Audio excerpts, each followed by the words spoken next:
చాలా సంతోషం. అయితే నమ్మకం అనేది పరస్పరమైనది. పరస్పరం అంటే దాన్ని మ్యూచువల్ అంటారు ఇంగ్లీష్లో. తెలుగులో పరస్పరం. యేసు ప్రభు నేను నమ్మాను. అయితే అదే నేను ఎంత మోతాదులో నమ్మానో అదే మోతాదులో దేవదేవుడు నన్ను నమ్మగలడా అని మనం రోజు ప్రశ్న వేసుకోవాలి. నేను నమ్మినంతగా దేవుడు నన్ను నమ్ముతాడా అని ప్రశ్న వేసుకోవాలి. దేవుని చిత్తం ఏదైతేనేది, దేవుని చిత్తం అనే మనసు ఎవరంటారు ఎక్కువగా అంటే దేవుని పిల్లలు అంటారు, యేసు క్రైస్తవులు అంటారు, దేవుని చిత్తం అంటారు.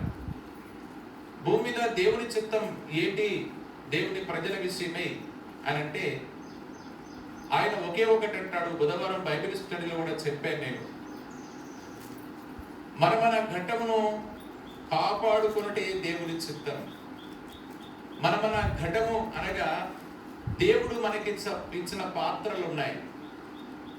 ఆ పాత్ర యొక్క పరిధిలో మనము జీవించడమే దేవుని చిత్తం. బాగా ఆలోచన చేయాలి. పాత్ర యొక్క పరిధి లేక దేవుడు మనకిచ్చిన పని ఏదైతే ఉందో, పాత్ర అనగా నేను ఇట్లా అంటాను, ఒక కుమారుడుగా లేకుంటే ఒక యవనస్తుడిగా లేకుంటే ఒక టీనేజర్గా లేకుంటే ఒక తండ్రిగా లేక ఒక స్త్రీగా, ఒక భార్యగా, ఒక బిడ్డగా, ఒక కోడలిగా, ప్రియులారా ఒక తాతగా, ఒక నాయనమ్మగా దేవుడు మనకిచ్చిన పరిధి ఏదైతే ఉందో, ఏ పాత్ర ఇచ్చాడో ఆ పాత్రలో మనము నమ్మకంగా ఉండడమే దేవుని చిత్తం. దేవుని చిత్తం నీ ఎడల ఏముంది, దేవుని చిత్తం నా ఎడల ఏముంది అని అంటే మొదటగా నేను పరిశుద్ధతను కాపాడుకోవాలి. అది దేవుని చిత్తం. నేను చెప్తలేదు, ఇక్కడ చెప్పిన మాట చెప్తున్నా. మీరు పరిశుద్ధులొకటే దేవుని చిత్తం, అంతేనా? మీరు పరిశుద్ధులొకటే దేవుని చిత్తం. తర్వాత 6వ వచనంలో 7వ వచనంలో పరిశుద్ధులొకటే దేవుడు మనల్ని పిలిచేను, అపవిత్రులుగా ఉండటకు మనల్ని పిలవలేదు. తర్వాత మన ఘటమును పరిశుద్ధత ఎట్లు కాపాడుకోవాలనో అదే దేవుడి చిత్తం. ఘటము అంటే పాత్ర. కనుక భర్తగా నా భార్యకు నేను ఎంత మోతాదులో దేవుడు ఉండబట్టున్నాడో ఆ మోతాదులో ఉండటం మాత్రమే దేవుడి చిత్తం. భార్యగా నా భర్తకు దేవుడు ఏం చెబుతున్నాడో, ఎట్లా జీవించాలో అట్లా జీవించడమే దేవుని చిత్తం. ఒక బిడ్డగా నా తల్లిదండ్రులకు నేను ఎట్లా జీవించాలో, నా హద్దులో, నా పరిధిలో, అదే దేవుని చిత్తం. కనుక దేవుని చిత్తం ఈ రోజులో అనర్థానికి గురవుతా ఉంది. దేవుని చిత్తం అనేది ప్రియుల అర్థం కాని ఒక ప్రశ్న అయిపోయింది, అర్థం కాని ఒక పదం అయిపోయింది దేవుని చిత్తం. కనుక ఈరోజు దేవుని చిత్తానికి తలవంచక భూప్రపంచం అంతా కూడా అతలాకుతలం అవుతుంది. భూప్రపంచం అంతా కూడా కలివిలి అయిపోతా ఉంది. ప్రియులరా చాలా భయంకరమైన స్థితిని ఎదుర్కోవాల్సి వస్తుంది. కారణం ఏంటి అంటే ఆయన అన్నాడు దేవుని చిత్తం అంటే ఏంటో. మీరు చూడండి, నేను కొన్ని ఉదాహరణలు చూపిస్తాను నీకు. దినవృత్తాంతముల 2వ గ్రంథం మీరు చూడండి. దినవృత్తాంతముల 2వ గ్రంథం దినవృత్తాంతముల 2వ గ్రంథం 6వ అధ్యాయం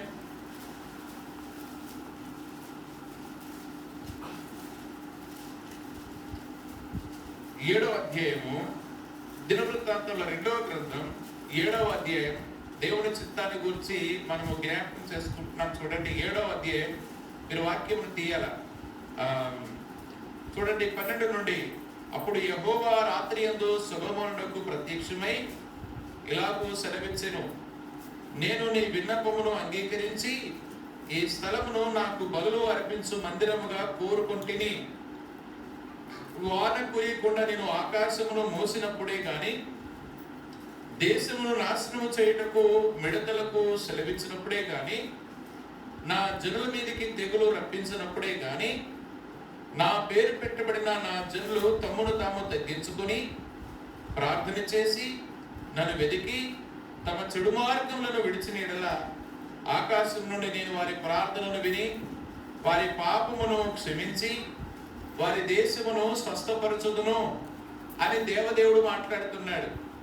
ప్రియులారా, ఇక్కడ 13వ వచనంలో వాన కురియకుండా ఆకాశాన్ని మోసేవాడు దేవుడు కదా. తర్వాత దేశమును నాశనం చేయుటకు మిడతలకు సెలవిచ్చేవాడు కూడా దేవుడే. తర్వాత తెగులు రప్పించేవాడు కూడా దేవుడే. ఇవన్నీ కూడా దేవుని సెలవుతోనే వస్తాయి. ఏం కావాలి? ఇవన్నీ కూడా దేవుని సెలవుతోనే వస్తాయి. అయితే ఇవన్నీ వచ్చినప్పుడు దేవుడేం కోరుకుంటున్నాడంటే, నీకు ఏ స్థానం ఇచ్చానో నేను ఆ స్థానంలో ఉండి నీ పాత్రలను ఫుల్ఫిల్ చేస్తూ ఉండాలి. భర్తగా, కొడుకుగా, యవనస్తుడిగా, ఒక టీనేజర్గా, ఒక అమ్మాయిగా, ఒక భార్యగా, ఒక తల్లిగా, ఒక కోడలిగా, ఒక అత్తగా, ఒక నాయనమ్మగా, ఒక తాతయ్యగా నీ పాత్రను నువ్వు దేవుని వాక్యపు విలువలతో నువ్వు ఫుల్ఫిల్ చేస్తా, నువ్వు ప్రార్థన చేస్తావంటే ఏం చేస్తా తెలుసా? నేను ఆకాశం మూయబడినప్పుడు ఆకాశాన్ని తెరుస్తాను, మిడతల దండు వచ్చినప్పుడు దాన్ని పారద్రోలుతాను, మీ మీదికి దేశం మీదికి తెగులు వచ్చినప్పుడు ఆ తెగులు నేను తీసేస్తానన్నాడు. కనుక దేవుని చిత్తం ఇదంతా మనం గమనిస్తే ఏముంది స్నేహితులారంటే, ఈరోజు దేవుని పిల్లలు ఉండవలసిన స్థాయిలో ఉండట్లేదు. చూడండి, ఇప్పుడు వర్షిత్ ఇక్కడ ఉన్నాడు, ఆయన లైన్లో కూర్చోవాలి, కానీ లైన్లో కరెక్ట్గా లేడు, ఆయన పక్కకు జరిగాడు. పక్కకు జరగటం వల్ల అందరికీ డిస్టర్బెన్స్ కదా. అట్లాగే మనల్ని దేవుడు ఏ లైన్లో పెట్టాడో, ఏ మోతాదులో పెట్టాడో ఆ మోతాదులో మనం ఉండని కారణాన మనము మాత్రం డిస్టర్బ్ కాక, ప్రియులారా, భూప్రపంచం మీద ఉన్న సర్వ మానవాళికి డిస్టర్బెన్స్ తీసుకొని వచ్చిన వారు మనమే. కనుక భూమి మీద దేవుడు ఏ తెగులు పంపించినా, ఏ మిడతల దండును పంపించినా, తర్వాత ఏ వర్షాన్ని పంటలు వర్షం ఇవ్వకపోయినా దేవుడు లెక్క అడిగది ఎవరిని ప్రియులారంటే అన్య జాతిని ఏమీ అడగడు, అన్య జనులను ఏమీ అడగడు. ఆయన ఏమైనా అడిగితే ఆయన పేరు పెట్టబడిన నీవు, అందుకే ఆయన అన్నాడు కదా 14వ వచనంలో, నా పేరు పెట్టబడిన నా జనులు అన్నాడు ఆయన. నా పేరు పెట్టబడిన నా జనులు ప్రార్థన చేయాలి అన్నాడు ఆయన. కనుక దేవుని పేరు పెట్టబడిన దేవుని జనమైన నీవు మనము ప్రార్థన చేయనప్పుడు, దేవుడు మనకిచ్చిన ఘటంలో, మనకిచ్చిన పాత్రలో, మనకిచ్చిన రోల్లో మనము నమ్మకంగా ఉండనప్పుడు మనల్ని బట్టి ప్రియులారా దేశానికి, మనల్ని బట్టి ప్రపంచానికి నష్టం వాటిల్లుతా ఉంది. ఈరోజు మనం బాగా జ్ఞాపకం చేసుకుంటే, నిజంగా ఈ ప్రపంచంలో ఉన్న జనాభా యొక్క పాపానందరినీ కూడా మన ఖాతాలో చేర్చుకొని, దేవా మీరు క్షమించమని కోరితే ఎంత బాగుంటుందో. అదేంటన్నా, ప్రపంచ జనాభా యొక్క పాపమును దేవుడు నా లెక్కలో చేర్చమంటే చేర్చేస్తాడా అని అంటే అది దేవుని క్రమం కూడాను. కారణం ఏంటంటే, ఆదాము మొదలుకొని నేటి వరకు వినండి, ఆదాము నుండి ఈ రోజు వరకు, ఈ రోజు మొదలుకొని సృష్టి అంతం వరకు, యుగంతం వరకు ఎంతమంది పుట్టబోతున్నారు? వీరి పాపాలని యేసుక్రీస్తు ఖాతాలో చేరలేదా? అవును, చేరినాయి. యేసుక్రీస్తు మీద మోపలేదా? అవును, మోపబడ్డాయి. ప్రియులారా, అందులో భాగంగానే మన పరివారము, మన దేశము, మన భూమి మీద మన ప్రజలందరి పాపములు ఒకవేళ మన ఖాతాలో చేర్చుకునే ప్రభు అంటే ఆయన మనల్ని ప్రేమిస్తాడు. ఆయన మన ఖాతాలో కాకుండా ఆయన మరలా తన ఖాతాలో చేర్చుకుని ప్రజల్ని ప్రేమించి ఆయన క్షేమస్థితిని ఇవ్వించే మహోన్నతుడైన దేవుడు. కనుక దేవుని చిత్తం ఏంటి అని అంటే, దేవుని వాడుకొని నేను దుడ్డుగా అయిపోవాలి, నేను బాగా పైకి రావాలని కాదు, కానీ ప్రియులారా దేవుని కొరకు నేను మలచబడాలి, నేను మలగాలి అనే మనసు మనకు కలిగి ఉండాలి. అది దేవుని చిత్తం, అది దేవుని చిత్తం. అయితే దేవుని చిత్తానికి భిన్నంగా ఉన్న ప్రతి ఒక్కరి జీవితాలు ప్రియులారా ఈ భూమి మీద అవి భారంగాను బరువుగాను ఉంటాయి. దేవుని చిత్తానికి వేరుగా నడుచడం వలన నష్టపోయిన ఒక భక్తుని చూసి మనం ప్రార్థన చేద్దాం. చూస్తారా? ఆదికాండం 35వ అధ్యాయం తీయండి. ఆదికాండం 35వ అధ్యాయం. ఆదికాండము మోసే రాసిన ఆదికాండము 35వ అధ్యాయము మనం ఒకసారి తీసి చదువుదాం. చూడండి, అక్కడ ఉన్న సన్నివేశాన్ని నేను జ్ఞాపకం చేస్తాను. 35వ అధ్యాయంలో దేవుడు యాకోబుతో 1వ వచనం చదువుతున్నాను. చూస్తున్నారా? యాకోబుతో, నీవు లేచి బేతేలునకు వెళ్ళి అక్కడ నివసించి నీ సహోదరుడైన ఏశావు ఎదుట నుండి నీవు ఆ పారిపోయినప్పుడు నీకు కనబడిన దేవునికి అక్కడ బలిపీఠమును కట్టమని చెప్పగా.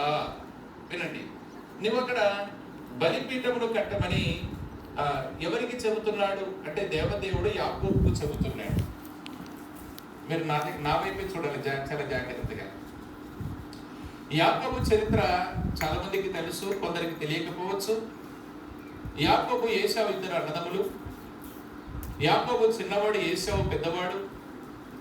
పెద్దవాడి కంటే చిన్నవాడు చురుకుగా ఉండి తండ్రి దగ్గర నుండి ఆశీర్వాదాలు కొట్టేసి, ప్రియులారా, ఆయన ఏమన్నాడు అనంటే ఆయన పద్దనరాముకు వెళ్ళిపోయాడు లాబాను దగ్గరికి. లాబాను దగ్గరికి వెళ్ళిపోతున్న సమయంలో మార్గ మధ్యలో ప్రొద్దు బృంకిన సమయంలో ఆయన ఒక రాతిని తీసుకొని ఆ రాతిని తల క్రింద పెట్టుకొని పడుకున్నాడు. ఆ రాత్రి దేవదూతలు ఆకాశానికి నిచ్చెన వేసి ఉండగా ఆకాశం నుండి దేవదూతలు కిందికి దిగుతున్నాయి, ఎక్కుతున్నాయి. ఈ దేవదూతలు దిగుచుండుట ఎక్కుచుండుట రాత్రి చూసి ఆయన కళ్ళు చూసి ఆ ప్రాంతాన్ని లేకుంటే ఆ స్థలాన్ని బేతేలు అని పేరు పెట్టాడు. ఏం పేరు? బేతేలు అనగా దేవుడు నివసించే చోటు. బేతేలు అని పేరు పెట్టాడు. అయితే ఆయన ఎక్కడికి ప్రయాణం అవుతున్నాడంటే పద్దనరాముకి తన మామగారింటికి ప్రయాణం అవుతున్నాడు. మామగారింటికి ప్రయాణం అవుతున్న ఈయన అక్కడ నూనె పోసి ఒక రాతిని నిలిపి అది బేతేలు అని పేరు పెట్టి ఆ దేవునికి ప్రార్థన చేశాడు. ఆయన, దేవుడా, నేను మా మామగారింటికి వెళుతున్నాను. నేను అక్కడ కష్టము చేసి నేను ఆరోగ్యములు పొంది కడుపునున్న అన్నము తింటే నేను సంపాదించిన దాంట్లో 10వ భాగం నీకు ఇస్తానని మొక్కుకొని వెళ్ళిపోయాడు. ఈయన మొక్కుకున్నట్లుగా మామగారింట్లో చాలా ఆశీర్వాదం పొందాడు. ఆయన లేయని పెళ్లి చేసుకున్నాడు, రాహేల్ని పెళ్లి చేసుకున్నాడు. జిల్ఫా ఆమెకు దాసిగా వచ్చింది, బిలహ ఆయనకి దాసిగా వచ్చింది. వాస్తవంగా చూస్తే 2 భార్యల్ని 2 దాసులను సంపాదించుకున్నాడు. తర్వాత 11 మంది మగపిల్లగాలని ఒక అమ్మాయిని సంపాదించుకున్నాడు. చాలా ఆస్తిపాస్తులు చాలా ఉన్నాయి. ఇవన్నీ ఉన్నాయి. అన్ని ఉన్న సమయంలో, సంతృప్తి అయిన సమయంలో ప్రియులారా, జరిగిన సంగతి ఏంటంటే మనం బాగా గమనిస్తే వాళ్ళ మామ చూడండి, దేవుడు అన్నాడు 31వ అధ్యాయం, ఇవన్నీ సంపాదించుకున్నాడు. 31వ అధ్యాయం 3వ వచనంలో, అప్పుడు యెహోవా, చూస్తున్నారా, ఆదికాండం 31వ అధ్యాయం 3వ వచనం, అప్పుడు యెహోవా, నీ పితరుల దేశమునకు నీ బంధువుల యొద్దకు తిరిగి వెళ్ళుము, నేను నీకు తోడై ఉండదని యాకోబుతో చెప్పాడు. ప్రియులారా, యాకోబుతో చెప్పాడు. అయితే ఈయన కూడా ఏమన్నాడంటే మళ్ళీ 13లో చూడండి, అక్కడే 13లో ఆయన తన భార్యతో చెబుతున్నాడు, నీవెక్కడ స్తంభం మీద నూనె పోసితివో, ఎక్కడ నాకు మొక్కుబడి చేసితివో ఆ బేతేలు దేవుడును నేనే. ఇప్పుడు నీవు లేచి ఈ దేశంలో నుండి బయలుదేరి నీకు పుట్టిన దేశమునకు తిరిగి వెళ్ళమని నాతో చెప్పిన నేను. దేవదేవుడు పద్దనరాము నుండి ఎక్కడికి వెళ్ళమంటున్నాడంటే కనాను దేశానికి వెళ్ళబట్టున్నాడు. యాకోబుని తన భార్య పిల్లల్ని పట్టుకొని ఆస్తిని పట్టుకొని వెళ్ళమంటున్నాడు. సరే, వెళ్ళే ఆయన దేవుడు చెప్పాడు వెళ్ళమని. ఈయన వెళుతూ ఉన్నాడు. వెళుతున్న ఈయనకి ప్రియులారా ఏం జరిగింది అని అంటే, వెళుతున్న ఆయనకి తన అన్న ఎదురుగా వస్తున్నాడన్న సంగతి అర్థమై దేవుడి దగ్గర ప్రార్థన చేశాడు. ప్రార్థన చేస్తూ ఉంటే దేవుడు అతని పేరు మోసగాడిన యాకోబు నుండి దీవించబడిన ఇశ్రాయేలుగా మార్చాడు. ఇశ్రాయేలుగా మార్చిన ఆయన ఎక్కడికి వెళ్ళడానికి ప్రయత్నం చేస్తున్నాడు ఏంటంటే, ఈయన బేతేలుకు వెళ్ళాలి. బేతేలుకు వెళ్ళాలి అనగా దేవుడున్న చోటుకు వెళ్ళాలి, అనగా సంఘమున్న చోటుకు వెళ్ళాలి, అనగా సేవకుడున్న చోటుకు వెళ్ళాలి, అనగా సహవాసం ఉన్న చోటుకు వెళ్ళాలి, అనగా దేవుడు దీవించిన చోటుకు వెళ్ళాలి, దేవుడు ఏర్పాట్లు ఉన్న చోటుకి వెళ్ళాలి. ప్రేమ ఇక్కడే ఉండు, దేవుడు ఏర్పాటు చేసిన చోటికి వెళ్ళాలి. సరే, అక్కడికే వెళుతున్నా అన్నాడు ఆయన. అక్కడికే వెళుతున్నా అన్న ఆయన ఎక్కడ ఆగిపోయాడు ప్రియులారా చూస్తే 33వ అధ్యాయం 17వ వచనం చూస్తే చూడండి, దేశమునకు తిరిగిపోయాను. అప్పుడు యాకోబు సుక్కోతుకు ప్రయాణమై పోయి తనకు ఒక ఇల్లు కట్టించుకుని తన పశువులకు పాకులు వేయించెను. అందుచేత ఆ చోటికి సుక్కోతు అని పేరు పెట్టబడెను.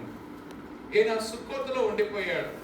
ఎక్కడికి బయలుదేరడానికి ప్రయాణం చేశాడు అని అంటే, అమ్మ జాగ్రత్త వినండి, ఎక్కడికి వెళ్ళడానికి ప్రయాణం చేశాడు ఏంటంటే, ఈయన బేతేలుకు కనానుకు వెళ్ళడానికి ప్రయాణం చేశాడు. కానీ ఎక్కడ ఆగిపోయాడంటే సుక్కోతులో ఆగిపోయాడు. సుక్కోతు అనగా సొంత విచారము, లేదా సొంత అభిప్రాయాలు, లేదా సొంత ఇష్టాలు. కనుక ఆయనకి సుక్కోతులో చాలా సౌలభ్యంగా ఉందట, చాలా అంటే సౌలతగా ఉంది. కనుక ఆయన సుక్కోతులో ఆగిపోయాడు.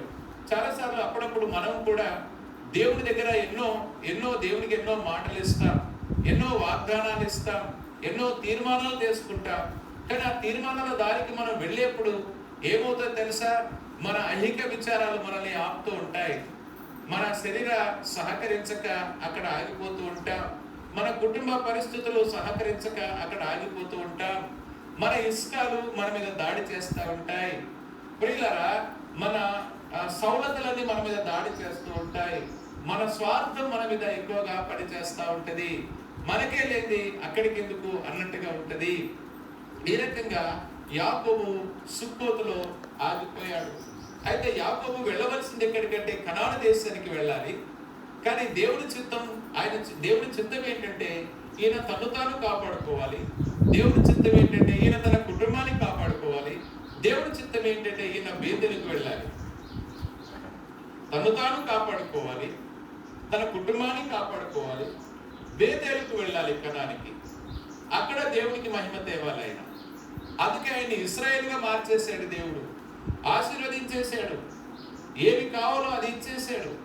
ప్రియులారా, అలాగా ఇశ్రాయేలుగా మారి ప్రయాణం చేసే ఈయన ఎందుకు మరి సుక్కోతులు ఆగిపోయాడు అంటే, అప్పుడప్పుడే మనం మంచి తీర్మానాలు తీసుకుంటాం.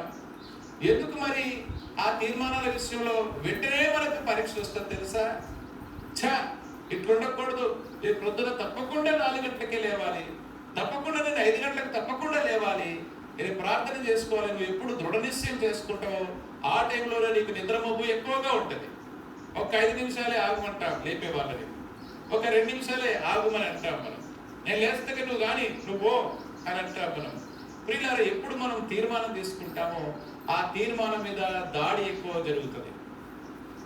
తీర్మానం మీద కనుక మనం అనేకమైన తీర్మానాలు తీసుకుంటాం కానీ వాటిని చేరుకోవడానికి ప్రయాసపడం. అలాగ ప్రయాసపడిన సమయాల్లో ఏం జరుగుతూ ఉంటుందంటే మనం నష్టపోతూ ఉంటాం. కనుక ఈ యాకోబు ఇశ్రాయేలుగా మారిన యాకోబు తీర్మానించుకున్నాడు. ఇజ్రాయేలు దేశం అంటే కనానుకు వెళుతున్నాడు. ఆయన బేతేలులో దేవునికి ఆయన బలిపీఠము కట్టి అక్కడ ఆరాధన చేయాలి బేతేలులో. అలాగే దేవుని సన్నిధికి వెళ్ళాలినా, దేవుడితో సహవాసం చేయాలినా, దేవుడి చిత్తం నెరవేర్చాలినా, అలాగే నెరవేర్చే వాడైన ఈయన సొంత విచారణలో ఆగిపోయాడు. సుక్కోతులో సరే ఆగిపోయాడు. సబలత్ బాగుంది, తను ఇల్లు కట్టించుకున్నాడు, పశువులకని పాకలు వేశాడు. పాకలంటే గుడారాలు వేసేసాడు. ఆ పాకలు వేశాడు. అయితే పాకలు వేసిన చాలా ఆనందంగా ఉందని అనుకున్నాడు ఆయన. కానీ ఏం జరిగింది? 34:1 చూడండి.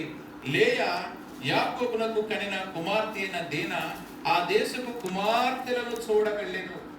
ఏం జరిగింది? ఇవాళ బిడ్డ, ఒకటే బిడ్డ, గారాల బిడ్డ, ముద్దుల బిడ్డ, చాలా అందమైన బిడ్డ లేయా. ఆ లేయా దీనా అనే అమ్మాయి చాలా అందమైనది, చాలా సుకుమారమైనది, మంచి బట్టలు. నిజంగా మనకు ఒక్కతే బిడ్డ అంటే ఎన్ని మంచి బట్టలు కుట్టిస్తామో. అంటే ఉన్నోళ్ళు, లేనోళ్ళ సంగతి పక్కన పెడదాం. యాకోబు అప్పటికి చాలా ఉన్నోడే, చాలా ధన సంపన్నుడే. మన దాంట్లో ఒక్కతే బిడ్డ, బాగా ఆస్తి పాస్తున్నోళ్ళు బిడ్డలకి ఎంత మంచి బట్టలు వేస్తారు కదా. అవును, చాలా మంచి బట్టలు వేస్తాం. పెళ్లి కాకముందే నెక్లెస్లు తయారు చేపించేస్తాం మనం పిల్లలకి, ఎందుకంటే మనకు ఉన్నది కాబట్టి. లేకుంటే అది వేరు. ఆ రకంగా యాకోబు కూడా అట్లాగే చేశాడు. ఈ అమ్మగారు, ఈ చెల్లె, లేక ఈ దీనా ఎన్ని నగలు ధరించుకొని పోయిందో, ఎలాంటి తలుపు మనం మెరిసే ఆ బట్టలు ధరించుకొని నిజంగా ఆ యొక్క సుక్కోతు పరిసర ప్రాంతంలో వెళ్ళిందో చూడడానికి. ఆ దేశస్తుల కుమార్తెలతో నేను సహవాసం చేయాలి, చూసి రావాలని వెళ్ళింది. కానీ ఏం జరిగింది ప్రియులారా అక్కడ మనం చూస్తే ఏం జరిగింది చూడండి. అక్కడ ఆ చిన్నదాన్ని ఏం చేశారంటే చెరిపివేశారు హోమోరు కుమారుడు. యాకోబు సొంత అధిక విచారాల్లో అక్కడ ఆగిపోవటం వలన తన కుటుంబానికి అనే దేశంలో తనది కాని ప్రాంతంలో నిలుస్తున్నాడు. ఇక్కడ సౌలత్ బాగుందంటున్నాడు, ఇక్కడ ఆగిపోదామని అక్కడ ఆగిపోయాడు. అక్కడ ఇల్లు కూడా కట్టించుకున్నాడు ఆయన. అలాంటి ప్రాంతంలో శత్రువు చుట్టుప్రక్కల ఉన్న ఆ ప్రజల యొక్క పిల్లలు హోమరు కుమారులు ఈ అమ్మాయిని చెరిపివేశారు. చెరిపివేయగా ఈ అమ్మాయి ఇంటికి వచ్చింది. ఈ అమ్మాయి వల్ల అన్నలకి తెలిసిన తర్వాత వీళ్ళేం చేశారంటే ప్రియులరా, ఇక్కడ ఉన్న స్టోరీ నేను టూకీగా చెబుతున్నాను మీకు. వీళ్ళేం చేశారంటే ఆ హోమరు కుమారులను విందుకని పిలిచి చంపివేశారు. లేవి సిమ్యోను ఇద్దరు కూడా. తన చెల్లె దీనాను ఎవరు పాడు చేశారో వారిని భోజనానికి పిలిచి ప్రేమగా మాట్లాడి మా చెల్లెని మీకు ఇస్తాంలే అన్నట్టుగా చెప్పి ఏం చేశారంటే స్వీకరించారు, భోజనాన్ని పిలిచారు, బాగా తాగించి వారిని హత్య చేసేశారు, చంపేశారు. ఇక్కడ చూడండి, యాకోబు తన సుచిత్తంలో ఆగిపోవటం వలన తను బేతేలుకు వెళ్ళవలసిన ప్రయాణాన్ని ఆపుకొని ఏ తీర్మానం తీసుకున్నాడో ఆ తీర్మానాన్ని ఫుల్ఫిల్ చేయకుండా, తీర్మానం చొప్పున సాగకుండా తనకు నచ్చిన విధంగా తనకు అనుకూలమైనట్లు. చాలా మంది దేవుని పిల్లలు ఎట్లా ఉంటారంటే దేవునికి అనుకూలంగా మెదులుకోవాలి, కానీ అందులో దేవునికి అనుకూలంగా మెదిలేవారు 100లో 10 మంది మాత్రమే మెదులుకుంటారు. 90 మంది వారికి అనుకూలంగా దేవునితో మెదులుకుంటారు. బాగా అర్థం చేసుకోవాలి.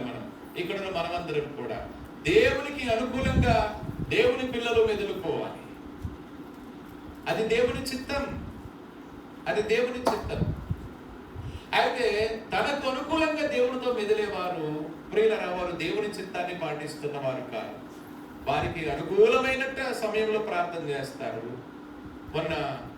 పోయిన వారంలో సరోజక్క మార్కెట్కి వెళ్ళొచ్చింది. ఆమె పడుకోవాలి. వాస్తవంగా రాత్రి 1 గంటకు లేస్తుంది, 10-11 గంటలకు వస్తుంది, స్నానం చేసి తిని పడుకోవాలి. సాయంత్రం వస్తుంది.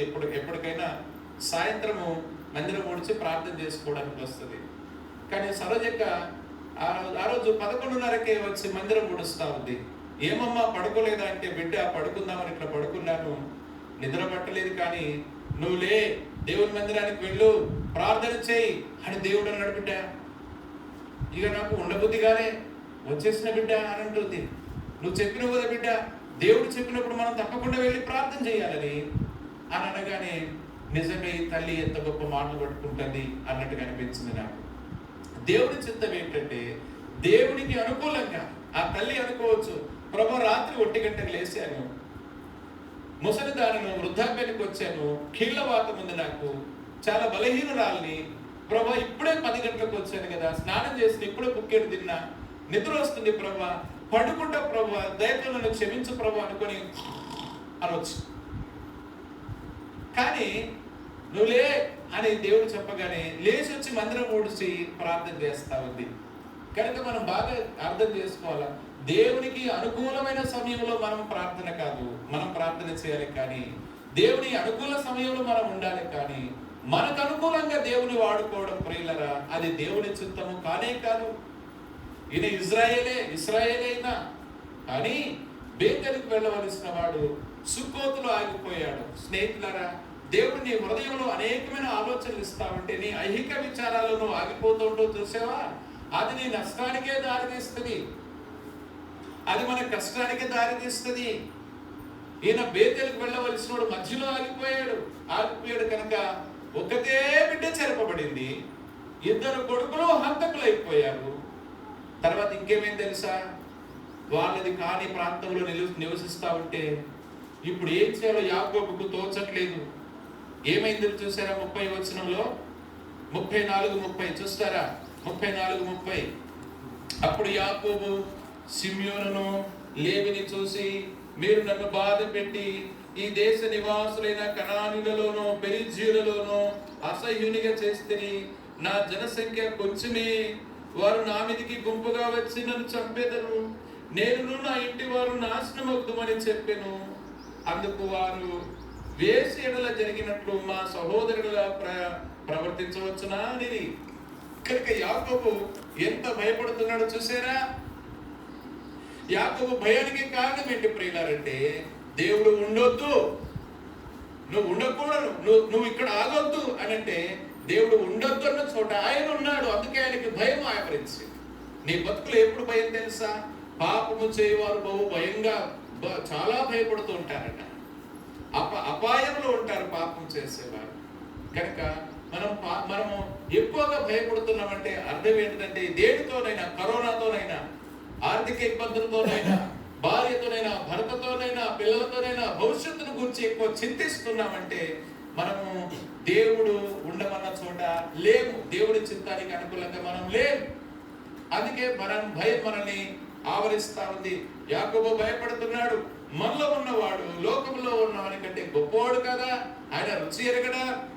అంతకుముందే ఎబ్బేకు దగ్గర దేవుడు చూసిన వాడు కాడా? ప్రార్థనలో గెలిచిన వాడు కాడా? దేవుడు స్వయంగా చూసిన అనుభవం ఆయనకి లేదా? యెహోవా ఉత్తముడని రుచి చూడలేదా? చూసిన ఆయనకి ఇప్పుడు ఏం ఆవరించింది తెలుసా స్నేహితులారా? భయం ఆవరించింది. ఈరోజు మనకు భయం ఎందుకు ఆవరిస్తుంది అని అంటే, దేవుడు ఉండమన్న చోట మనం ఉండట్లేం, దేవుడు చేయమనే పని మనం చేయట్లేం, దేవుడు బ్రతకమనే విధానంలో బ్రతకట్లేం. మన సొంత ఆలోచనలు, సొంత తలంపులు, మన ఊహల చొప్పున మన బ్రతుకును సాగనిస్తున్నాం. అందుకే భయము మనల్ని ఆవరిస్తా ఉంది. బ్యూలా భయపడుతున్నాం, మనం నష్టపోతున్నాం. మనం యాకోబుకు నష్టం వచ్చింది.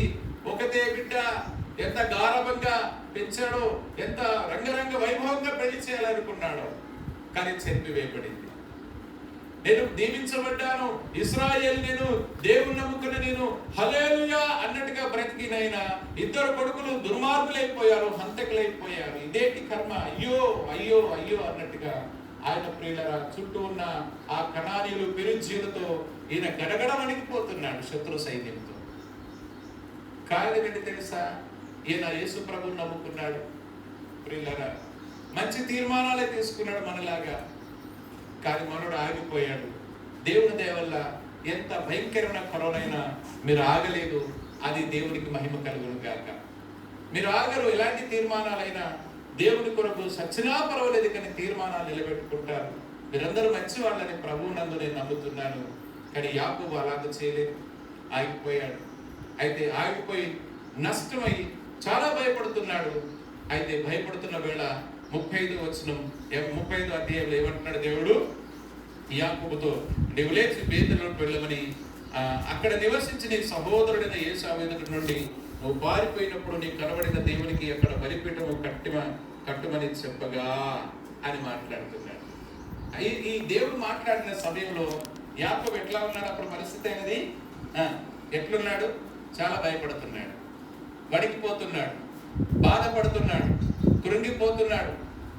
ఈ అమాలేకులు ఇట్లొస్తారా? ఈ పెరిజీలు ఇట్లొస్తారా? ఈ కణానులు వెనక నుండి వస్తారేమో, ఇక చంపేస్తారేమో, ఇక బాధేస్తారేమో, ఇకేమైపోతాను అన్న భయంతో ఉన్నాడు యాకోబు. ప్రియులారా ఆ భయంతో ఉన్నప్పుడు దేవుడు మరలా hour God is a second chance giving God అట. రెండవ తరుణం ఇచ్చే దేవుడు కాబట్టి ఆయన మరొకసారి ఇచ్చాడు. ఎవరి దగ్గరికి? యాకోబు దగ్గరికి. మొదట చెప్పాడు, జారిపోయాడు. రెండోసారి వచ్చాడు దేవుడు యాకోబు దగ్గరికి. ఏం బాబు, ఎక్కడికి వెళ్తాను బయలుదేరావు? ఎక్కడ ఆగావు? ఎందుకు బాధపడుతున్నావు? ఎందుకు చింతిస్తున్నావు? ఎందుకు ఆగదేసుకుంటున్నావు నీ కుటుంబాన్ని? నువ్వు లేచి వెళ్ళు, నేను చూపించే దేశానికి వెళ్ళు, బేతేలుకు వెళ్ళు, బేతేలుకు వెళ్ళు. నా చిత్తం నువ్వు ఇక్కడ ఉండుట కాదు, నా చిత్తం నువ్వు సుక్కోతులో ఉండుట కాదు, నా చిత్తం నీ బిడ్డ ఆ పరాయి వాళ్ళ దగ్గరికి నా సహవాసం కోరి వెళ్ళడానికి కాదు. చాలా మందికి మనము క్రైస్తవ పిల్లలు, దేవుని పిల్లలు, దేవుని నమ్మిన పిల్లలు, దేవుని నమ్మిన కుటుంబం పిల్లలు అన్యజనులతో, అన్యులైన తన స్నేహితులతో, యేసు ప్రభువుని నమ్మని ఫ్రెండ్స్తో సహవాసం చేసి వారి లక్షణాలే మన వాళ్ళు నేర్చుకుంటున్నారు తప్ప మన వారి లక్షణాలు వాళ్ళు నేర్చుకొని, అంకుల్ మీ చర్చికొచ్చే ఆమె, మీ చర్చికొచ్చిన ఆయన నిజంగా నాకు ఈ మాట చెప్పాడు అంకుల్, దేవుడు ఎంత గొప్పవాడు అంకుల్ అని ఎవరైనా వచ్చారా మన పిల్లల్ని బట్టి? రాలేదు. ఒక్క ఉదయం వచ్చాడు జాన్ క్యారెక్టర్ని బట్టి. జాన్ని బట్టి ఉదయం మాత్రమే వచ్చి నన్ను అడిగాడు, ఏంటన్నా దేవుని గురించి అంత గొప్ప ఏంటి, వాడికున్న ఆ ప్యాషన్ ఎట్లా వచ్చింది అన్నట్టుగా ఉదయం మాత్రమే అడిగాడు. కానీ ఇంతమంది పిల్లలున్నారు మన సహవాసంలో, ఒక్క పిల్లోడు ఫ్రెండ్స్ అయినా వచ్చి అంకుల్ ఏం చెప్తారు మీరు చర్చిలో, వీడు మా క్లాస్మేట్, ఈ పిల్ల మా క్లాస్మేట్ అంకుల్, అసలు ఎంత సిన్సియర్గా ఉంటుందో అంకుల్, ఈయన ఎంత సిన్సియర్గా ఉంటాడో, ఏం జరుగుతుంది అంకుల్ అసలు మీ చర్చిలో అన్నట్టుగా ఎవ్వరు వచ్చి అడిగిన ఆడవాళ్ళు కారణం ఏంటి తెలుసా? ఈ దీన ఎట్లాగా అన్యుల దగ్గరికి సహవాసం చేయడానికి వెళ్ళి చెడిపోయి ఉన్నదో, ఈ రోజులో క్రైస్తవ యవనస్తులు, టీనేజర్స్, చిన్నపిల్లలందరూ కూడా పవిత్ర అందరూ కూడా అన్యులతో స్నేహం చేసి వారితో కలిసిపోయి నామరూపం లేని వారికి కనబడుతున్నారు. ప్రార్థన లేదు, సహవాసం లేదు, సంఘం లేదు, వాక్య ధ్యానం లేదు. ప్రియులారా, క్రమమే తప్పిపోయింది. ఎందుకు తెలుసా? తల్లిదండ్రులు స్వచిత్తంలో ఆగిపోవటాన్ని బట్టి.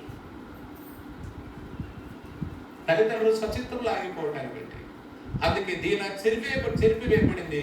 ఒకగానొక బిడ్డ చెరిపివేయబడింది. ఆ తర్వాత చూస్తే 12 మందిలో 2 హంతకులైపోయారు. 2 భయంకరమైన స్థితికి భయంతో వణికిపోతున్న యాకోబుకి దేవుడు మరలా ప్రత్యక్షమయ్యాడు. బాబు, నువ్వు బేతేలుకు వెళ్ళు. ఇక్కడ ఎందుకు ఆగావు? ఎందుకు భయపడుతున్నావు? నేను ఆగమన్న దేవుడు ఇక్కడ అన్నట్టుగా. ఈరోజు నువ్వు భయపడతా ఉంటే ప్రియ కుటుంబమా, దేవుని బిడ్డలారా, ఆర్థిక పరమైన భయాలు, పిల్లల భవిష్యత్తు కొరకైన భయాలు, ఆరోగ్యపరమైన భయాలు, ఆ భవిష్యత్తు ఏమవుతుందో అన్నట్టుగా భయపడుతున్నా నీవు. ఈరోజు మనం భయపడవలసిన పని లేదు. కారణం ఏంటి తెలుసా?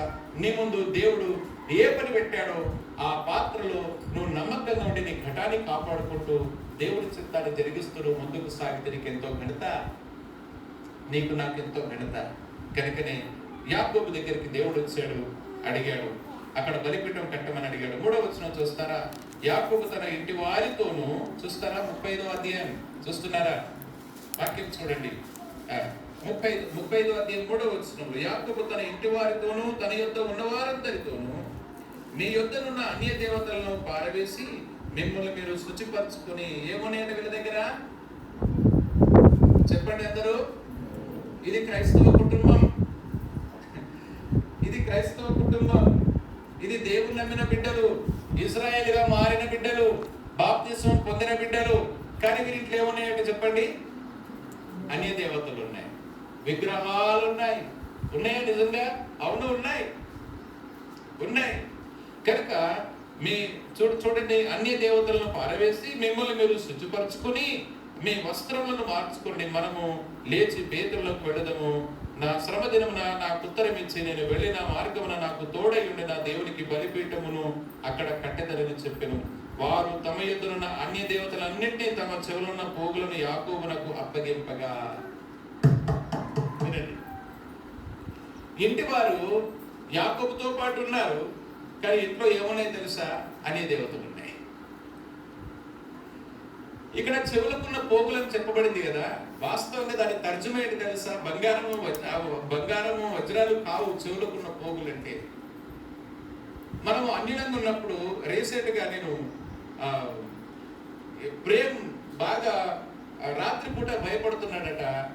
నిద్రలో భయపడతా ఉంటే ఆయన మనకెవరికి చెప్పక, నాకు చెప్పకపోయి ఒక ముస్లిం ఆయన దగ్గరికి వెళ్ళి, మహిళల దగ్గరికి తాయితులు కట్టిస్తారు కదా, అక్కడికి వెళ్ళి ఓ తాయితు లోపల వేలాడుతా ఉంది, లోపల మనకు పుస్తకం తాడు వేలాడినట్టుగా. ఏంటి బిడ్డ ఇదంటే, రాత్రి భయం అవుతుంది అంకుల్. అది మరి ఇదేంటిదంటే తాయితు అంకుల్. ఇదెందుకంటే భయం కాకుండా అంకుల్. అంటే ఇప్పుడు ఏం కాపాడుతుందట చెప్పండి? ఏం కాపాడుతుందట? తాయిత్తు కాపాడు. ఇది ఎవరి ఆచారం చెప్పండి? ఇప్పుడు ఇది అన్యజనుల ఆచారం.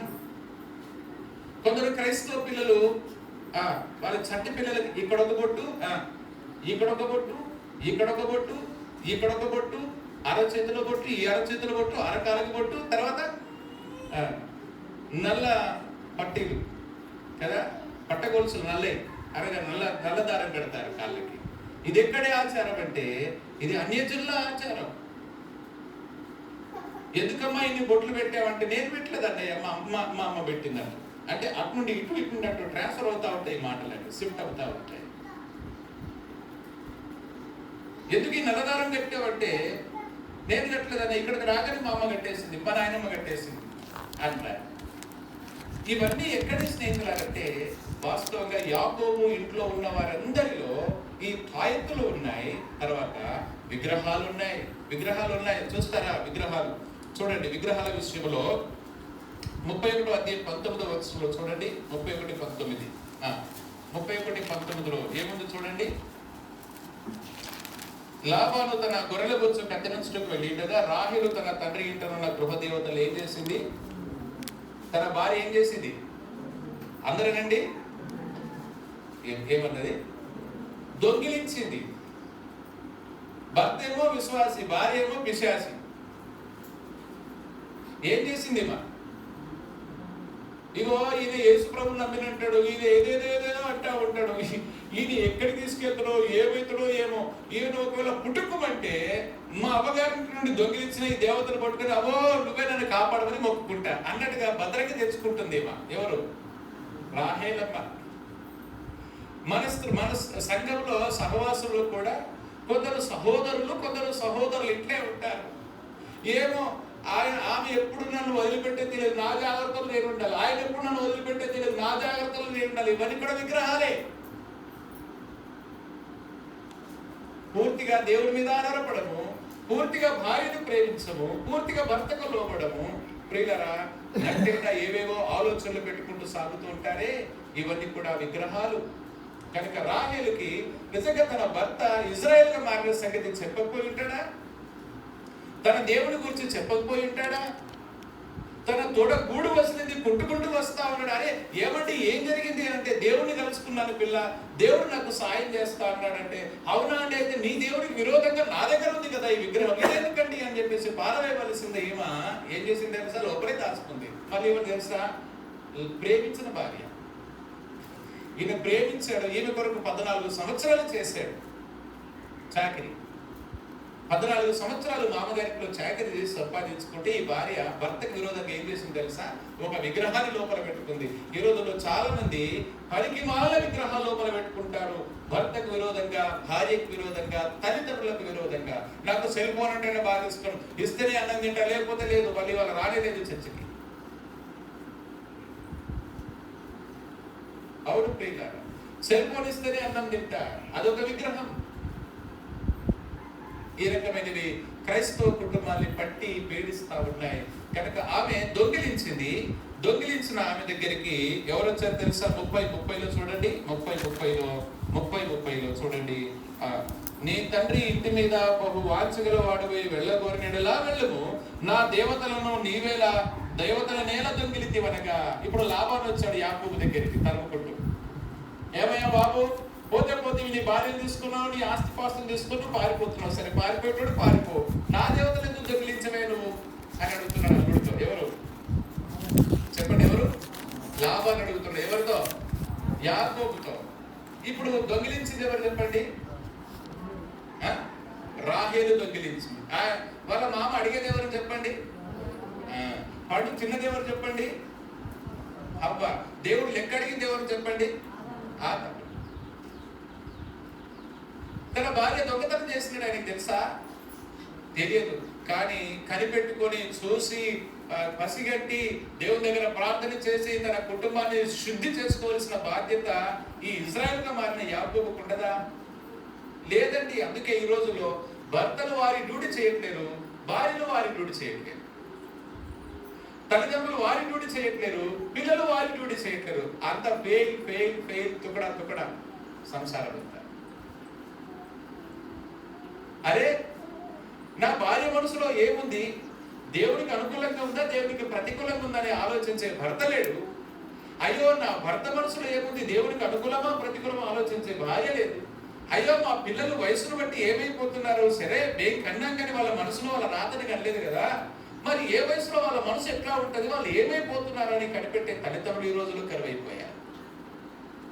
అందుకే కుటుంబం 16 వచ్చలైపోతారు, సమాధానం లేని వారిగా తయారైపోతా ఉన్నారు. కనుక భార్య దొంగిలించింది. మామగారు వచ్చి అంటున్నాడు, ఏమయ్యా సిగ్గు లేకుండా నా బొమ్మలు ఎత్తి తీసుకెళ్తున్నారు అంటున్నాడు. అయితే మేము ఎక్కడ తీసుకొచ్చినాం, తీసుకురాలేదు అన్నట్టుగా ఈయనంటే, లేదు లేదు నేను వెతుక్కోవాలన్నప్పుడు ఈయన వెతకబోయినప్పుడు ఏం జరిగింది తెలుసా? మీరు చూడండి 34 ఈయన వెతుకుతా ఉంటే రాహేలు ఆ విగ్రహములను తీసుకొని, చూస్తున్నారా 31వ అధ్యాయంలో 30వ వచనం చదువుతున్నా. ఉందా? 31వ అధ్యాయం 30వ వచనం, రైట్? రాహేలు 31, 34 చదువుతున్నా చూడండి. 31, 34. రాహేలు ఆ విగ్రహములను తీసుకొని ఒంటె సామాగ్రిలో పెట్టి వాటి మీద కూర్చుండెను. కాగా లాబాను ఆ గుడారమంతటను తడివి చూచినప్పటికీ అవి దొరకలేదు. ఆమె తన తండ్రితో, తన ఎదుట నేను లేవలేనందున తాము పాపపడకూడదు, నేను కడగానున్నానని చెప్పాను. అతడు ఎంత వెతికినను ఆ విగ్రహములు ఏం కాలేదు. వింటున్నారా మీరు? స్త్రీలు ఒకవేళ నెలసరి జరిగినప్పుడు వారు కూర్చున్న చోటు నుండి పురుషులు లేకపోతు, అది అపాయం, అది నేరం కూడా. కనుక ఈమె ఒంటె సామాగ్రిలో బొమ్మలని దాసింది. మా అయ్య బొమ్మలు తీసుకుపోవడానికి వచ్చిన ఈ దేవతలే నన్ను కాపాడతాయి. మా ఆయన ఏమో మోసగాడినా, ఎప్పుడెట్లా ఉంటే తెలియదు. అవును, కొందరు భర్తలు అట్లే ఉంటారు. ఇప్పుడో మాట తల, అప్పుడో మాట, ఈ మాటకి ఆ మాటకు పొసగనే పొసగదు. దానివల్ల ప్రయోజనమే లేదు. ఆ ఇన్సెక్యూర్గా ఫీల్ అయిపోతూ ఉంటారు భార్యలు. అభద్రత భావం ఏర్పడతా ఉంటుంది. ఏం చేయాలో తోచదు. ఆయన్ని పట్టుమని ఏమి తిట్టలేదు, కొట్టలేదు. అట్లాగని సంసారం సాఫీగా చేయలేము. అలాగా చాలా మంది స్త్రీలు సఫర్ అవుతా ఉంటారు. కనుక ఈమె ఏం చేసిందంటే తన జాగ్రత్తలో తనుంది. బొమ్మలని ఏం చేసింది ఆమె? ఒంటె సామాగ్రిలో పెట్టేసి, ఆ రోజులో పెద్ద బోరేలు ఉండేవి, ఆ బోరెంలో దాచిపెట్టేసి దాని మీద హాయిగా కూర్చుంది అమ్మగారు. ఏ బిడ్డ లేరా, నేను వెతుక్కోవాలి, నా బొమ్మలు వచ్చినాయంటే, డాడీ నన్ను లెమ్మనకు, నేను కడగా ఉన్నానది. ఇదొక్కటి బాధ. కడగా ఉంటే లేవకూడదు ఇక. కనుక ఆయన ఒంటి చేతుల్లో వెళ్ళిపోయాడు, ఎట్లాగో వెళ్ళిపోయాడు. కానీ అమ్మగారు దాచిన బొమ్మలు వీళ్ళ ఇంట్లోనే ఉన్నాయి. అప్పటికైనా మరి మామగారు వచ్చారు, ఇట్లా చెప్పారు, మరి అమ్మా మీరేమైనా తీసారా, ఓ పిల్లలు మీరేమైనా తీసారా, ఓ జిల్పా, ఓ బిలహా, ఓ లేయా, ఓ రాహేలు, ఇదేంటి మన ఇంటికి మీదికి మచ్చొచ్చింది అన్నట్టుగా ఏమైనా నిలదీసిన వాడేనైనా? ఈ రోజులో మనం ఏం చేస్తుంది తెలుసా? మన పిల్లల విషయం ఎవరినంటే, మీ పిల్లడు అక్కడ కనపడ్డాడని తల్లిదండ్రులు అన్నాం అనుకోండి, ఓకే మా పిల్లడి మీదనే కళ్ళబడ్డా మీకు అన్నట్టుకుంటుంది. కానీ వాళ్ళని అడగరు.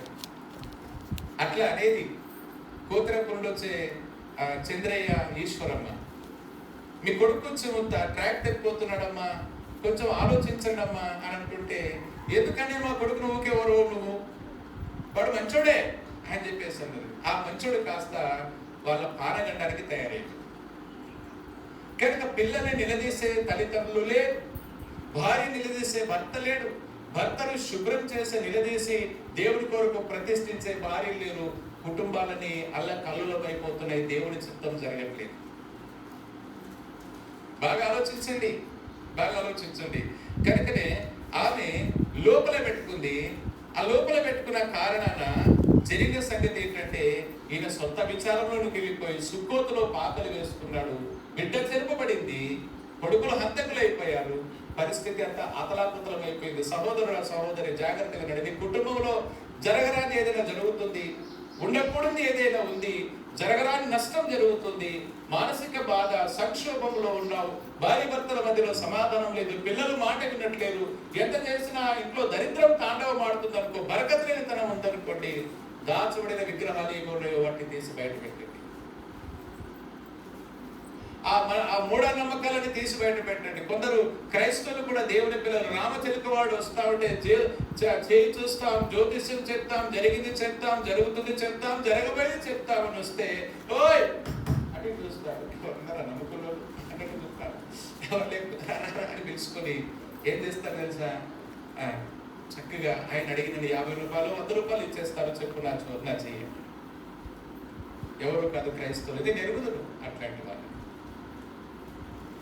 ఎంత తీవ్రం తెలుసా ప్రియులారా? అభిచారం అంటారు దీన్ని.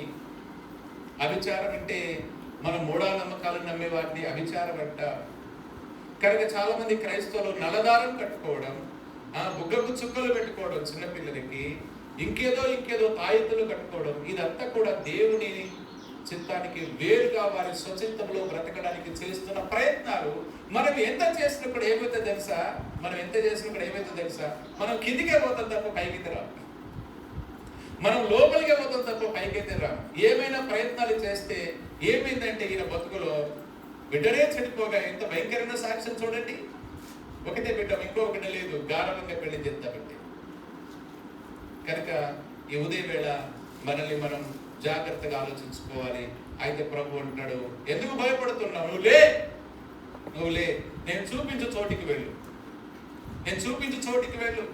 నువ్వు బేతేలుకు వెళ్ళు, ఇక్కడ ఆగకు, నువ్వు ఇక్కడ ఎందుకు ఆగావు అన్నట్టుగా దేవుడు వెళ్ళమంటా ఉన్నప్పుడు ప్రియులారా వీళ్ళందరూ ఏం చేశారు చూడండి. 4వ వచనంలో వారు 35వ అధ్యాయం 4వ వచనం, వారు తమ యుద్ధనున్న అన్య దేవతలన్నింటినీ ఏం చేశారు? తమ చెవులున్న పోగులు అనగా తాయెత్తులు, ఇవి వాస్తవంగా తాయెత్తులను ఏం చేశారు? యాకోబునకు ఏం చేశారు? అప్పగించాడు.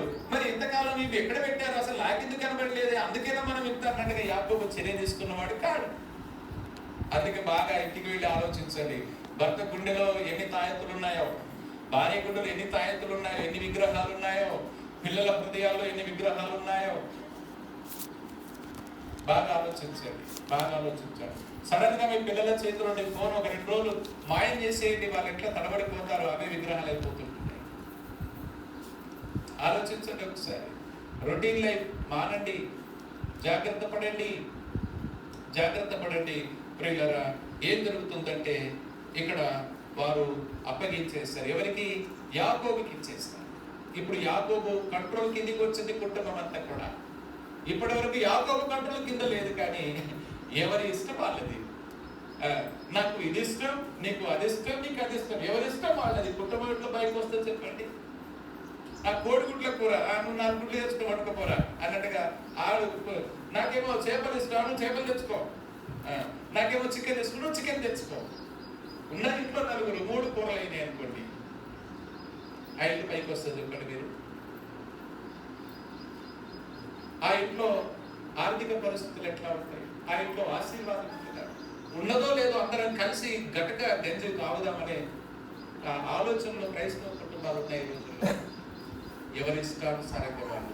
మళ్ళీ తెలుసా, ఎవరికి ఇష్టం వచ్చినప్పుడు వారు లేవాలి, ఎవరికి ఇష్టం వచ్చినప్పుడు వాళ్ళు పండుకోవచ్చు, ఎవరికి ఇష్టం వచ్చినప్పుడు వాళ్ళు నిద్ర లేవచ్చు. 10 గంటలకు లేవచ్చు, 11 గంటలకు లేవచ్చు, అవసరమైతే 12 గంటలకు లేచి డైరెక్ట్ లంచే చేసేయచ్చు. అలాంటి భీకరమైన నీచపు ప్రవృత్తి కలిగిన క్రైస్తవ కుటుంబాలు ఉన్నాయి. సిగ్గైతుంది నాకు చెప్పడానికి. ఇది దేవుని కుటుంబమా? ఇది దేవుడి చేత ఆస్వాదించబడిన కుటుంబాలేనా? మీ బాధ్యత కలిగిన కుటుంబాలేనా? పరిశుద్ధత అనే ఘట్టాన్ని కాపాడుకుంటున్న కుటుంబాలేనా? ప్రియులారా, ఇంత భయంకరంగా మనం ఉన్నప్పుడు దేశం మీదికి, రాష్ట్రం మీదికి, భూప్రపంచం మీదికి కరోనా లాంటి బీభత్సమైన వ్యాధులు రాకుండా ఏం చేస్తాయి చెప్పండి? ఎవరి ఇష్టం వాళ్ళదే. యాకోబు తన కుటుంబం పాడైపోయింది. కనుక అవన్నీ అప్పగింపగా ఆయన మస్తకి వృక్షం క్రింద వాటిని దాచిపెట్టేశాడు, పాతి పెట్టాడు. వారు 5వ వచనం చదువుతున్నాం చూడండి. వారు ప్రయాణమైపోయినప్పుడు ఏమైందట? దేవుని భయం వారి చుట్టూ ఉన్న 35వ అధ్యాయం 5వ వచనం చదువుతున్నాను. మీరు వాక్యం చూడండి నామకంగా, నేను చెప్పేటప్పుడు నామకం చూడండి. 35:5 చూస్తారా? చూడండి.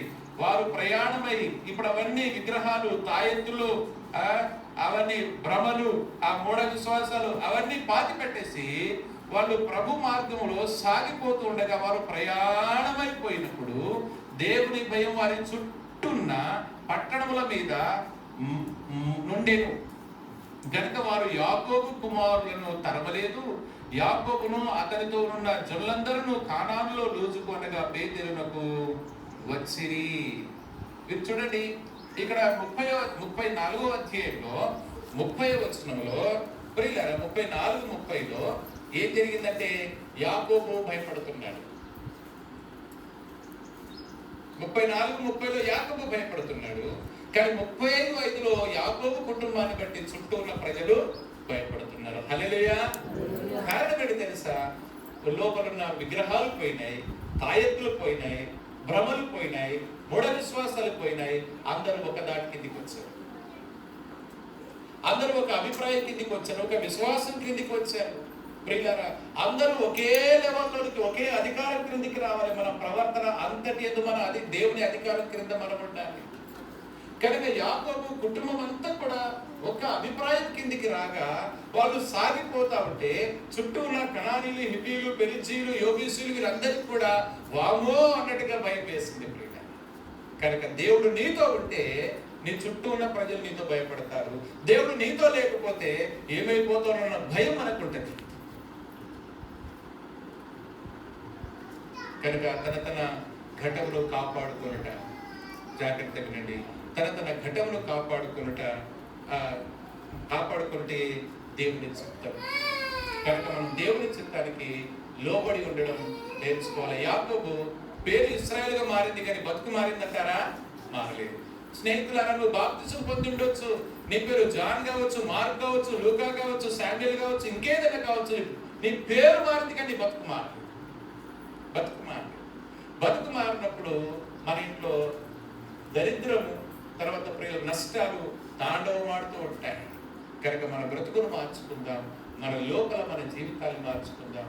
దేవుడు ఏ స్థానంలో పెట్టాడో, అమ్మలు అక్కలు ఏ స్థానంలో పెట్టాడో ఆ స్థానంలో మన బాధ్యత, గురుత్వర బాధ్యత మనం ఎరగాలి.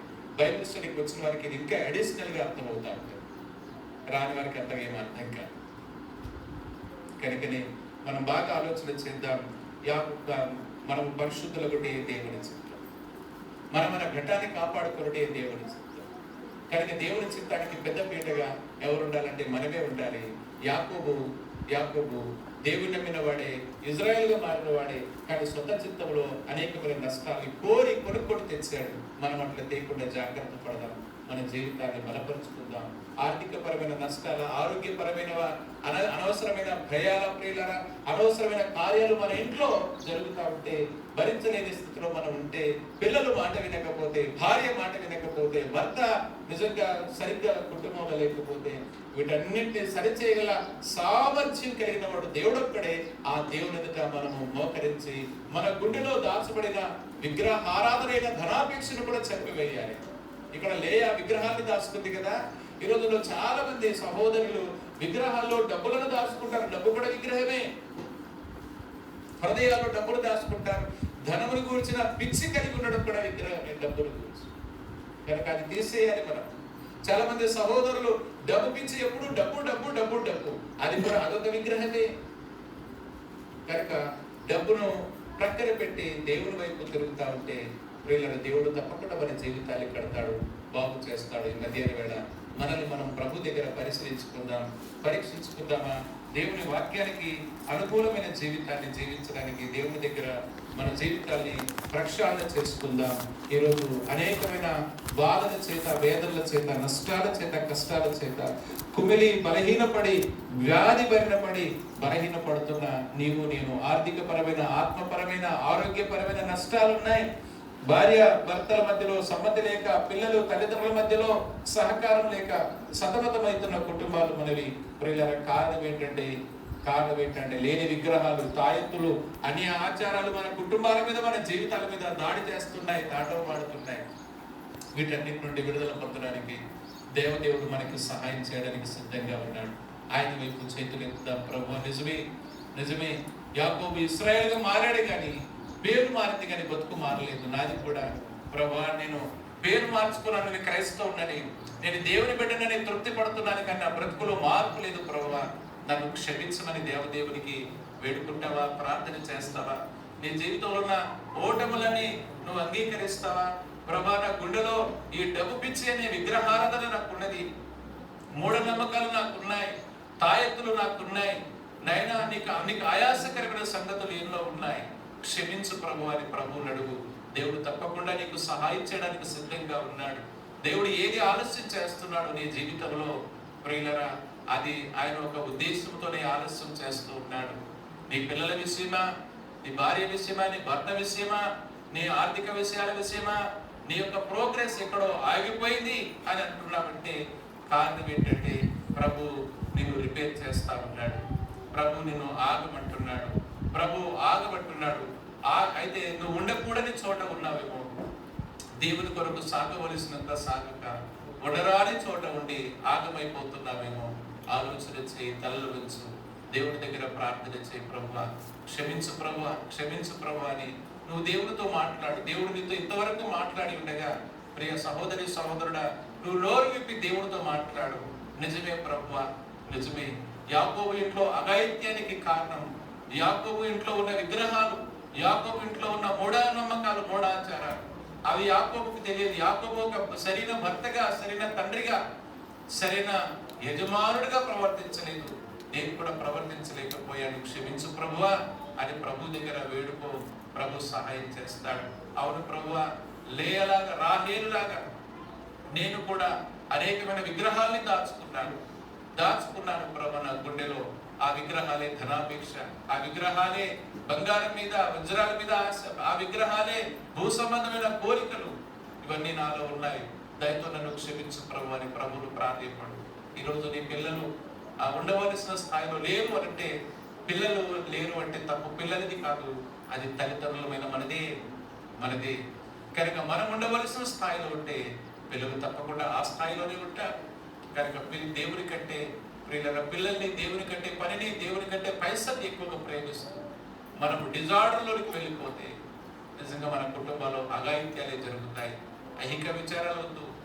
హృదయంతో దేవుడి మీద ఆనుకుందాం, తల్లి వంచుదాం, ప్రార్థన చేసుకుందాం. నోరు విప్పు. ఇంతదాకా దేవుడు మాట్లాడితే నువ్వు ఒక్క మాట కూడా మాట్లాడకుండా నువ్వు వెళ్ళిపోతే దేవుడు నువ్వు అవమానపరిచినట్టు కాదా సహోదరి సహోదరుడా? నువ్వు దేవుని అవమానపరిచినట్టు కాదా? కనుక నోరు తెరువు. ప్రభువా క్షమించమని కోరు. ఏ విషయంలో నువ్వు ఆయన ఎదుట పట్టబడ్డావో, ఏ విషయంలో దేవుడి చేత ఎన్కౌంటర్ చేయబడ్డావో నీవు వాక్యంలో, ఆ విషయం దేవుడికి చెప్పు. దేవుడు సహాయం చేస్తాడు. ప్రార్థన చేసుకుంటాం. నోరు విప్పు. పిల్లలు కూడా నోరు విప్పండి. ఏది నీకు విగ్రహంగా కూర్చున్నదో నీ జీవితంలో, తల్లులు నోరు విప్పండి. స్త్రీలు, భార్యలు, భర్తలు నోరు విప్పుతారు. ప్రభు దగ్గర అడుగుతాం. నిజంగా దేవుని చిత్తం అని ఎన్నిసార్లు పలికావో, కానీ ఆ దేవుని చిత్తానికి అర్థం లేని బ్రతుకును బ్రతికాము. క్షమించు ప్రభు అని ప్రభువు ప్రాధాన్యపడతాం. ప్రేమ కలిగిన తండ్రి, గొప్ప దేవాన్ని కృతజ్ఞతలు, మహిమగల నీ నామమును బట్టి వందనాలు. మమ్మల్ని అందరినీ కనికరించు. మీ పేరు పెట్టబడిన మేము తండ్రి, మీ ప్రజలైన మేము, నీ స్వాస్థ్యమైన మేము, నీ మాటకు విధేయత చూపవలసిన మేము అవిధేయులమై, బలహీనులమై, నీకు అవమానాన్ని, నీకు అపకీర్తిని తెచ్చిన వారు. యాకోబు ఇశ్రాయేలుగా మారి తను తాను పరీక్షించుకొనక, తన భార్య పిల్లల్ని పరీక్షించుకొనక, తండ్రి తన సొంత విచారంలోనికి వెళ్ళిపోయి, తండ్రి తన కుటుంబ పరంగా ఎట్లా నష్టపోయాడు, ఈ రోజులో మేము కూడా అనేక విషయాలు నష్టపోతూ దేవా నీకు అవమానం, అపకీర్తి తెస్తున్నవారు క్షమించి బలపరచండి, సహాయం చేసి నడిపించండి. ఈ ఉదయం వేళ, మధ్యాహ్న వేళ ఏ బిడ్డలైతే నిజంగా ఐహిక విచారాల్లో మునిగిపోయి నీ నుండి దూరమై పేరుకు మాత్రము నేను నమ్ముకున్నామని చెప్పుకొని పనికి ఎవరు లేని వారుగా ఉన్నారు, వారిని మీరు కనికరించండి. వారి ఎవరి హృదయాలు మీరు ఒప్పింపదలించారు, కనికరించండి. నీ మాట మీద ఆదుకొని ఆధారపడి ముందుకు సాగునట్లు సహాయం చేసి నడిపిస్తున్నామని వేడుకుంటూ మహిమ మీరు మాత్రం పొందమని యేసుక్రీస్తు నామం పేరట ప్రార్థన చేస్తూ ఉన్నాం తండ్రి. ఆమేన్. మన తండ్రిని దేవుని ప్రేమ, కుమారుడిని యేసుక్రీస్తు యొక్క కృప, పరిశుద్ధాత్మ దేవుని అన్యోన్య సన్నిధి సహవాసం కూడిన మనకును సకల పరిశుద్ధులకు ఎల్లప్పుడూ తోడైండి నిత్య రాజ్యం కొరకు సిద్ధపరిచి నడిపించును గాక. ఆమేన్.